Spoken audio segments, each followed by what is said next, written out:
Joining us now, the Boston Herald executive editor. He's Joe Dwinell. Joe, your newspaper has been leading the country, leading the charge on this. It's great to have you on, sir. How bad is the stonewalling by climate czar John Kerry of your newspaper's Freedom of Information Act requests about what exactly his office is doing? How bad is it? It's as bad as you get. I mean, I've been told that I need to wait till October of 2024. That's not a typo. Until they're going to give up these records. So what's the secret, John Kerry? I mean, you know what he's doing. He's out there, but he's not sharing any information at all. So we don't even know who's on his payroll? Don't taxpayers deserve to know what he's doing, how he's changing U.S. policy and, causing U.S. energy bills to go up? We don't even know who's in his office? No, we don't. I mean, you can get dribs and drabs of it, but only little hints of it. Attorney General Merrick Garland, and I have his memo, said that everybody in the Biden administration has to be open and get it out to the public. John Kerry's not doing that. John Kerry told me in a FOIA request, and I appealed it, to Merrick Garland, that I have to wait, that the readers have to wait until October of 2024, just a month, basically a month before the election. It just seems ridiculous. So, Joe, I mean, where is his office sitting? Is it inside the State Department? It is. So I asked that question. They did tell me that today. And, I asked them if they had these satellite offices. They said no. So they're in the State Department. They're part of the State Department. He's the special envoy for climate. That's about it. Okay, Joe, who do they think they are? Seriously, who does John Kerry think he is? I mean, the State Department, is this what they're telling you, that this is not, you did not demonstrate a compelling need for why this information should be out? What's more of a compelling need? What's more of a compelling need than getting rid of hundreds of millions of gas-powered cars to go electric when the power grid's not ready, when the power grid is powered by fossil fuels? What's more of a compelling need than that?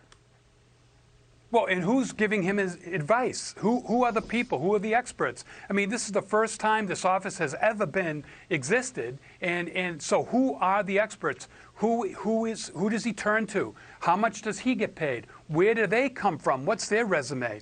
I want to look at every single person. How big is the office? Is the office bigger than the Secretary of State's office? Is it bigger than the White House office? We don't know. None of this.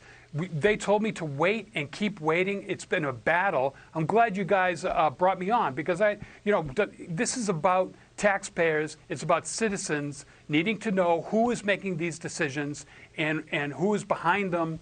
There's a lot going on. You don't know if people come and go. It's just all cloaked in secrecy. Yeah, so this guy gets to fly in his private family jet. He gets to fly on so-called polluting airplanes all over the world to pick up climate change awards, right, as he did in Iceland. He gets to go on junkets to Antarctica on planes. He gets to go to, over in England, or the UK rather, this climate junket with an entourage of polluting cars. And then he's telling everybody else how to live. I mean, I thought this administration was about transparency. Well, Merrick Garland said just that. And so when I appealed to them, they told me no comment. I mean, that took a good week or so to get them to say something. So at least, they're ignoring me too. So the other thing is, I put in FOIAs for his P cards, his procurement card. I put in a FOIA for where is he flying, how is he flying, who's paying for it. We did have a couple stories where he did drop his mask. You might have caught that one during the height of the pandemic. But he does take commercial flights. But okay, give me the itinerary. Give it, not me, give it to the citizens, give it to the taxpayers. And that's what we keep on pushing for. Was his team the one who told President Biden to get rid of the Keystone Pipeline? Or is his team continually undercutting U.S. energy? Is that what's going on? Because I'm telling you, there's outrage about this. We're seeing lawmakers and energy experts, they're furious. Alaska Senator Dan Sullivan, he wants Kerry impeached. He wants to get him out. Rick Whitback, he's with the Alaska State Director of Power of the Future. He says, for Kerry to brazenly kill American job opportunities, then duck your FOIA demands, shows his cowardice and negligence toward being responsible to the American people. Yeah, I wrote that. And I quoted them. And I quoted the senator. And I quoted, and there's a lawsuit being taken out against Kerry for not being open. So what's going on? This is the Freedom of Information Act. It's anybody can do it. You file it. You should get a response, within a timely manner. If it's a state secret, I can understand it. But who's in his office? That's not a state secret. I don't know what's going on. John Kerry is keeping it secret. Well, this just feels really arrogant. He works for us. We don't work for him. Joe Dwinell, keep on the story. We'll have you back on, okay? Your team's doing a terrific job at the Boston Herald. Stay on it. It's good to have you on.